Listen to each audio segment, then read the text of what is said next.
I'm going to show you how to make this delicious, easy and gluten-free sweetbread. It's lovely and crusty on the outside, moist on the inside. It's very slightly sweet and it's perfect for Sunday morning breakfast. So for this recipe, you need 300 milliliters of milk, 7 grams of dried yeast, 60 grams of butter at room temperature, 1 egg, 150 grams of rice flour, 120 grams of cornstarch or corn flour, 20 grams of sugar, 5 grams of psyllium husk powder, very important, don't miss this one out, and 5 grams of salt. So the first thing you need to do is put the milk in a large bowl. Sprinkle your dry yeast on top of the milk and then take a little pinch of sugar, just sprinkle it on top and let it rest for 5 to 10 minutes until the yeast is activated. So once the yeast is activated, you will see little bubbles form on the milk, and then you need to add the butter and then the egg, then add the 150 grams of rice flour and the 120 grams of corn flour.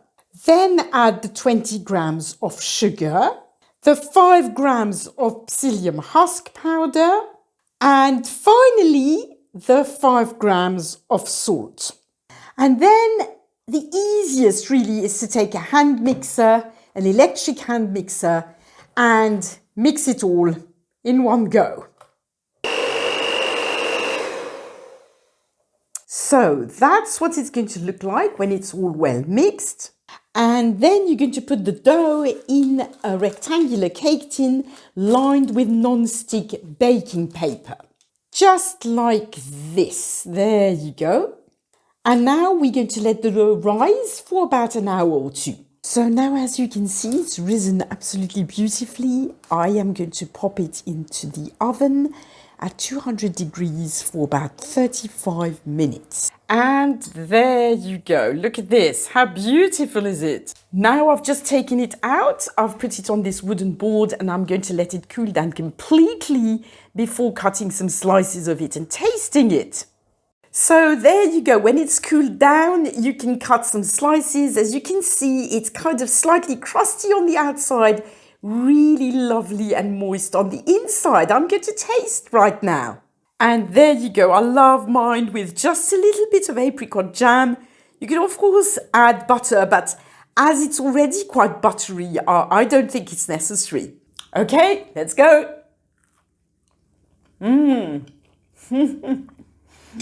I really love it. And of course, I hope you will love it too. I hope you enjoyed this recipe. If you have any questions at all, please post them in the comments below this video. If you have a special request for an easy and gluten-free video, please also post it in the comments below. And my guess is if you enjoyed this recipe, you will enjoy this one next. Thank you for watching. Bye for now.